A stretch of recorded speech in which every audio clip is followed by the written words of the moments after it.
All right, hello everyone. Welcome to my channel. It's an educational channel, and for the last few months we've been checking out different Bible decodes.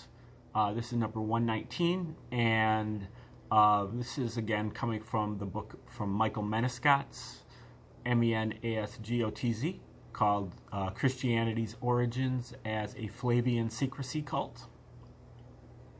Came out in 2024, and he goes over one aspect of what we call the Flavian hypothesis, or the Roman hypothesis, that the New Testament was a psychological operation or a bit of wartime propaganda by the Romans against the Jews. And there have been many other authors who have gone down this road. But I think Menescot puts a lot of it together and puts it in a lot more detail than most others. Now, he lays it bare. You can see for yourself some of these parallels, some of these decodes, and decide for yourself whether they are strong enough for you or if you think that there are coincidences. But given that he's found 250 parallels, you know, you have to consider that maybe not all of them are going to be that strong, and that some of them might just be there to fill out the pattern, and but then there are some that are very strong. What he does is, well, the basic idea is that the Romans had been fighting against the Jews for over 100 years, all the way back into about 63 BC when Pompeius came into Judea, and they were fighting with the leftovers of the Maccabees for a while, the kind of Jewish dynasty that had given them their sovereignty for a century or more before that. And but Herod the king took over in 37 BC, and after that Judea was ruled by a series of Herods from the dynasty of Herod, and the Herods were basically puppets of the Roman Caesars, and the Jews were a big pain for the Romans to govern under their empire. More than any other group that the Romans governed, the Jews were just high maintenance.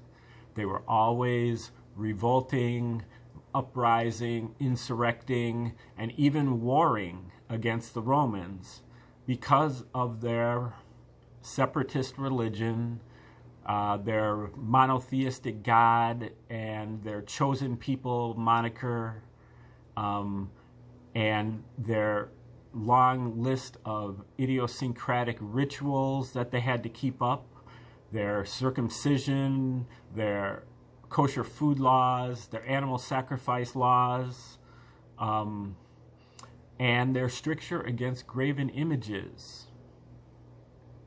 And so the thing was that the Jews were willing to die to defend these rituals. And these were things that the Romans did not like. The Romans wanted to put a statue of Caesar in the temple. So that obviously isn't going to work. And the Jews were waiting for a Messiah, from New Testament prophecy, Old Testament prophecies that had predicted the coming of a Messiah here in the first century. The environment was ripe for a Messiah to come, and several candidates had emerged in the first century, including Judas the Galilean, Judas Gamaliel, and then starting in the 60s AD, leading up to this Jewish war, 66 to 73 AD, there was Eleazar, Simon, and John. These were the leaders of the Jewish zealots that actually kicked out the Roman, the Herods, and briefly regained control of Jerusalem. But then Emperor Nero sent in General Vespasian to quell the revolt and lay siege on Jerusalem. And lay siege he did, and it got bad in Jerusalem. And they eventually, Vespasian became emperor, and his son Titus took over in Judea for the military fight, and he laid siege on Jerusalem until it was over, and then finally had to fight down at the fortress of Masada in 73 AD, and that was the end of the war. So this was very taxing for the Romans. Both Titus and Vespasian were injured in this war. Both of them eventually became emperors. They're known as the Flavian dynasty of Caesars, along with Titus's younger brother Domitian. And they ruled Rome from 69 to 96 AD. And so what they did is they proposed a Jewish Messiah, as the Jews were waiting for a Messiah. They proposed a Jewish Messiah who was a Prince of Peace and who believed in turning the other cheek to oppression, walking an extra mile with the Roman soldiers' pack, in believing that the Roman slave owner had the greatest faith in all of Judea, in rendering unto Caesar what is Caesar's, and in forgiving the Jews, or forgiving the Romans, for they know not what they do. And saving all of his energy for antagonizing the Jews, going to the temple and overthrowing the tables of the money changers who were there to take the, change the dirty Roman money with the inscriptions of the graven images on them for Jewish money, so that they could bring it into the temple for offerings, and for disrupting the commerce of the Jews that were outside the temple, selling doves and pigeons for animal sacrifice rituals. And so Jesus was, at the same time as he was totally pro-Roman, he was also very much anti-Jew and very much anti the Jewish rituals. And that's what the purpose of Jesus was for the Romans, to kind of stir up some dissension within the Jewish groups, to kind of mellow them out or domesticate them, to prune them. And they use that imagery throughout in their in the Gospels. Now, the way that you have to read the Gospels is recognize that they were set back by 40 years. So they were written in the early 70s or maybe the mid 70s, or at least the first of them. They may have been, had rough drafts of them before this, but Titus and Vespasian went at it in the mid to late 70s AD, and they set Jesus' ministry back in the early 30s AD. He had a 3-year ministry in Judea. And then at the same time that they wrote the New Testament, they also wrote this history called Jewish War, or also called War of the Jews, by Josephus. And Josephus was a pseudonym of probably this guy Arius Piso, who was kind of like the shadow emperor under Vespasian and Titus. But he may have been other people. He may have been a number of different people at once. He may have been a whole team of people. But whoever Josephus was, he wrote this 7-volume War of the Jews as a companion piece to the New Testament. And you can see all of the parallels, or you can see some of the parallels very easily. First, the parallels are with Jesus making prophecies. The things that Jesus predicts will come true are fulfilled by Titus in the War of the Jews.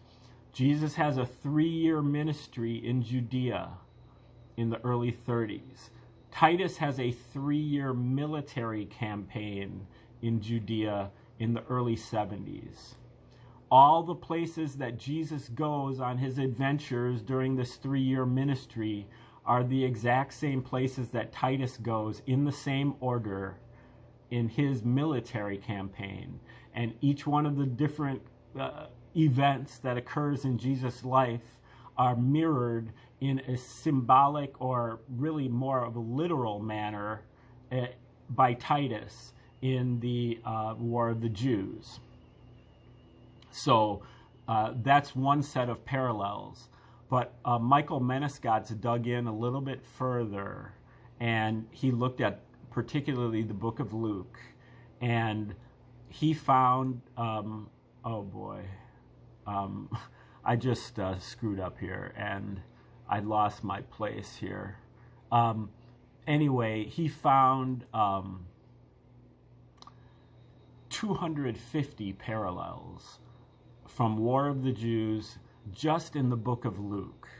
And the parallels are mutual. Sometimes the New Testament is being parodied by War of the Jews, but sometimes War of the Jews is being parodied by the Gospels. They go back and forth. They work together. Whoever wrote the Josephus also wrote the Gospels. And I think I recounted the motives of the Romans to pacify the Jews. They also, this is right down the center of their MO. They created a number of different religions in the first century for propaganda purposes, including another Jewish kind of offshoot religion that eventually became known as Rabbinical Judaism, or the Talmud. And the Romans also had mastered the language of Greek, unlike mostly in Palestine, where Greek was rarely spoken, much less written. And the New Testament and Josephus are both written in Greek. The Romans had a monopoly on censorship. They had a monopoly on publishing. They had a monopoly on distribution. If Caesar did not approve of the writings, they wouldn't have gone out anywhere in any numbers. So that kind of shows that the Romans were as likely to have done it as anybody else, or more likely. When you look at a book like Lee Strobel's Case for Christ, all of the different scholars that he interviews to make the case for Jesus' existence, the points that they make are actually stronger points for the existence of the Roman origins of Christianity, as opposed to God did it, which is what they end up with. They usually end up with, well, you know, the virgin birth doesn't really make any sense, and you know, we wouldn't normally resort to supernatural explanations, but there are no other explanations, so we just say God did it. But the Roman origins hypothesis is the other explanation that they're looking for, but they don't know about, or at least pretend that they don't know about. it answers all the questions. The only question that I think it leaves unanswered is what's going on with the Dead Sea Scrolls. And I would like to kind of figure that out. I believe that the Dead Sea Scrolls were a source for the Roman New Testament. They used it as kind of like a little template. The Dead Sea Scrolls had, like they have a teacher of righteousness, a wicked priest, and a liar. And different scholars have, thought that the teacher of righteousness is supposed to be Jesus, but some people think it's James. And then the wicked priest is one of the Pharisees, and the liar could be Paul in some cases. In some cases, John the Baptist fits into the equation. So I want to dig into that eventually, but right now we're looking, and we have dug into that in the past on this channel in earlier Bible decodes, or at least in the earlier Bible decodes, or within the Reciprocal Church set of videos. Okay, let's look into some more of these parallels. Now, the other thing about Menescats is that he found 250 parallels and he graphed them up on a chart. The Book of Luke on the vertical axis and War of the Jews on the horizontal axis. Wherever he found a parallel, he put a dot there. At the end of putting his 250 dots, he found that he didn't have just a pattern of noise. There was a clear signal there, which was 5 near-perfect letters in Latin, APTVS, which I believe stands for Arius Piso Titus Vespasian, but it could be something else. Menescats thinks it's slightly different, but the main point is that the Romans, not only did they write the New Testament, but they signed their name to it. And this is kind of the mocking attitude that the Romans have toward the Jews and anybody else who believes in this Gospels. They are mocking you, they're insulting you, they are laughing at your expense, they are, being lewd, crude, vicious, brutal, and pornographic, and quite homosexual at the same time on you, while you're kind of giving complete deference to this book as being like the Word of God. It's very, very, very far from that. The Roman Caesars who wrote this are like the worst people that have ever lived on this planet. They're down there at the bottom of the list of like the worst people that have ever lived. First century Rome, in Caligula, Tiberius, Caligula, Nero. Well, Titus and Vespasian were worse than those guys. So let's start here.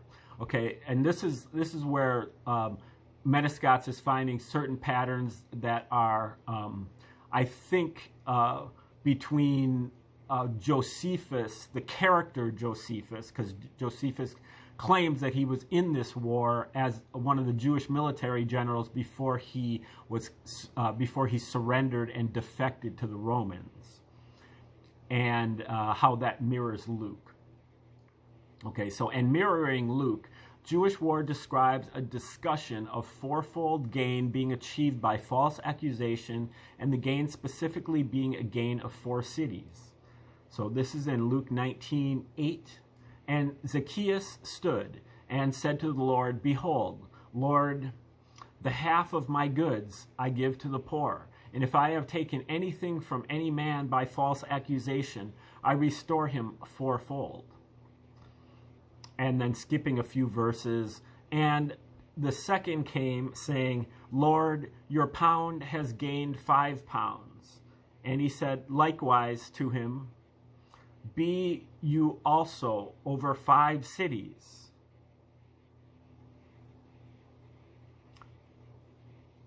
So he's saying the pound became 5, increasing by 4. This is mirrored by Jewish War 360, Again, this is the T, the APTVS. This is the vertical line. There are many parallels in Jewish War 360 or 361 or very close to 360 that forms the T of the APTVS pattern. This is Book 2, Chapter 21, paragraph 7.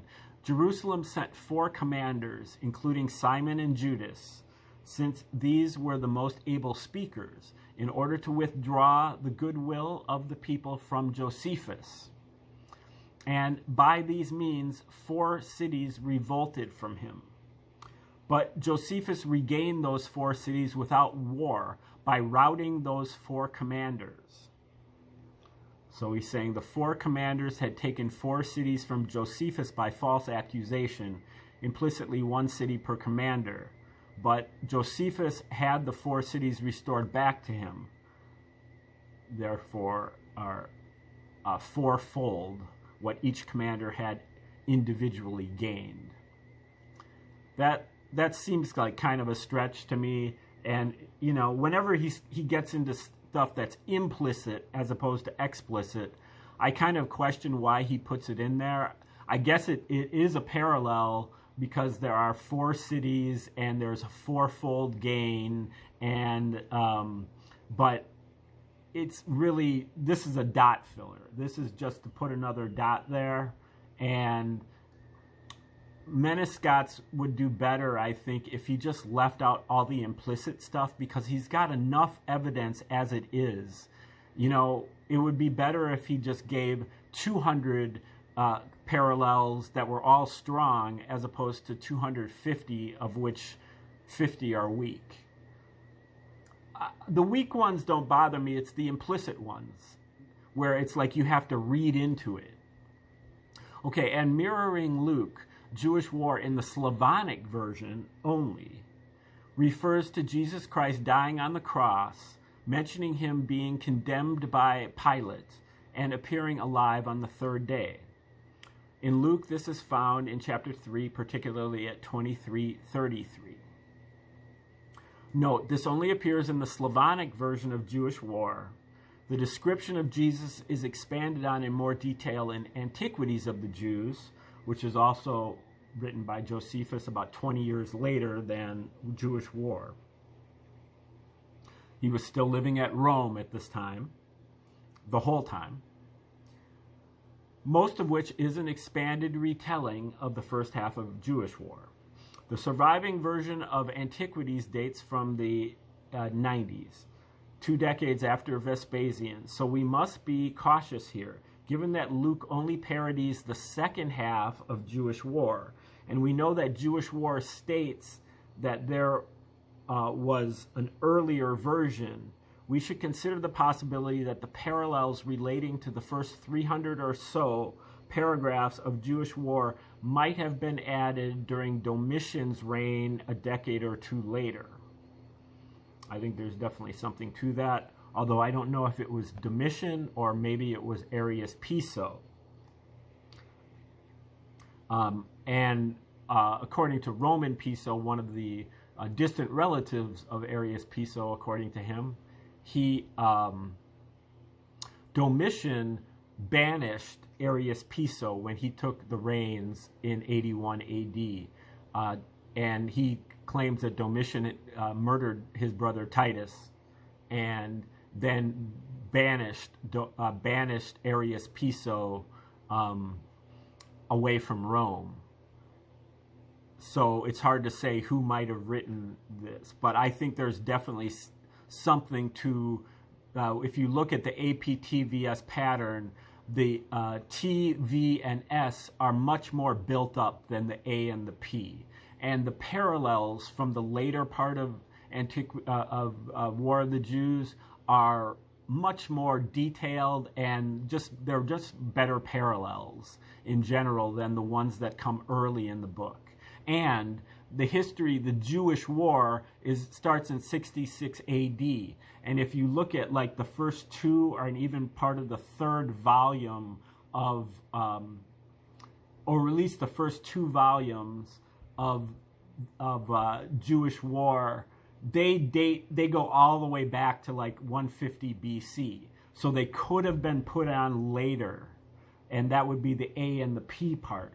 They could have been added later because they're not really germane to the topic. But back to the parallel itself, what Jewish War 266, Book 2, Chapter 9, Paragraph 3, states that they brought in that wonder worker, and Pilate understood he was good rather than evil, and they crucified him. And then if it's expanded in Antiquities, Book 18, Chapter 3, by the famous Testimonium Flavianum, which is the passage, the only passage in literature from the 1st century that corroborates the existence of Jesus, was written by Josephus. I mean, other than the New Testament itself. And it's in this offhanded paragraph that Josephus wrote called the Testimonium Flavianum. Many scholars believe that this was inserted in a later period by some one of the church fathers. But Joseph Atwill, in his book Caesar's Messiah, convincingly argues that the Testimonium Flavianum is there on purpose, and it serves a purpose because it's matched up with the paragraph before it and the paragraph after it. Okay, so in the passage where it states that Pilate executed the Christ on the cross, and he appeared to them alive again the 3rd day.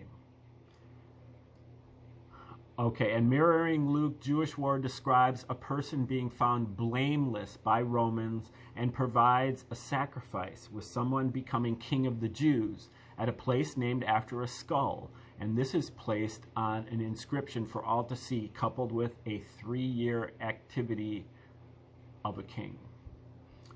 And Luke 23:4 says, Pilate found no fault in Jesus.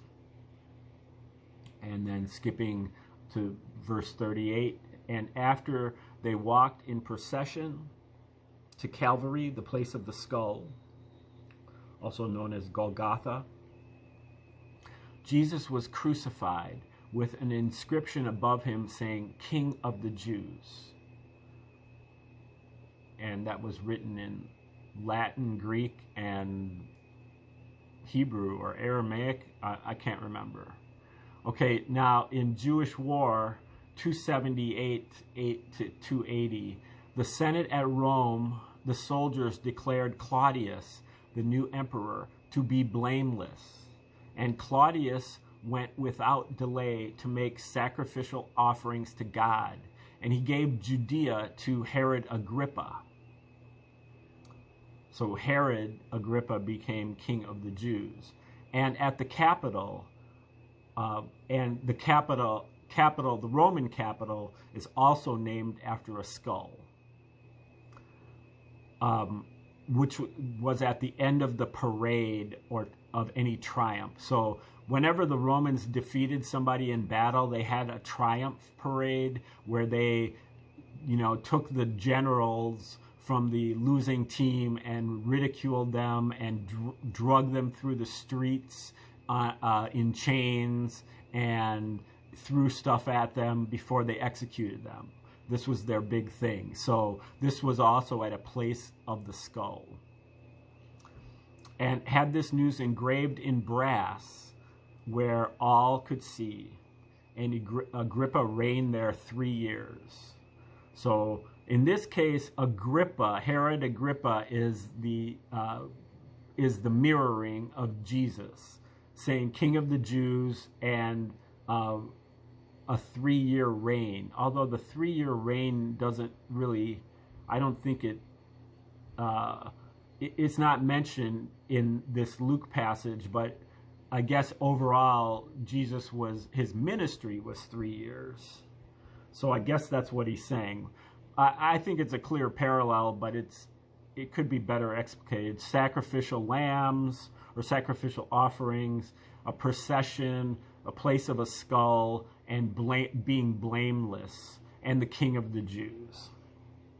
Okay, next one. And mirroring Luke, Jewish war describes a king of the Jews, and another crucifixion occur in relation to Jerusalem, this time with a prophet coming from Egypt. Okay, this is again Luke 23:33. At Jerusalem, after Judas betrayed him, Jesus, who had been in Egypt in his youth, was crucified under an inscription saying King of the Jews. This is paralleled by Jewish War 290, Book 2, Chapter 13, Paragraph 2. Nero made Felix, another Herod. Nero made Felix procurator of Judea, becoming king of the Jews of a sort, and captured Eleazar, the descendant of Judas, the betrayer of the people. And he crucified so many of Judas's associates or robbers, the number could not be enumerated. And when he had done that, other robbers called Sicarii, which is named after their dagger that they all carried with them, sprang up at Jerusalem and killed people in the city, chiefly at the festivals. And the first one they slew was Jonathan the high priest. Indeed, one of these was the Egyptian false prophet who came to the Mount of Olives proposing that the walls of Jerusalem would fall down. Okay, so that's a parallel, but you know, it's not too involved. King of the Jews, crucifixion, Egyptian prophet, and at Jerusalem, and Judas, either Judas or the descendant of Judas. Okay, and mirroring Luke, Jewish war describes a man of equestrian rank, therefore like a royalty, being crucified, and refers to a new type of religion and a fire at the temple, with priestly Jews once again going into underground vaults. Okay, we got to go to the next page to...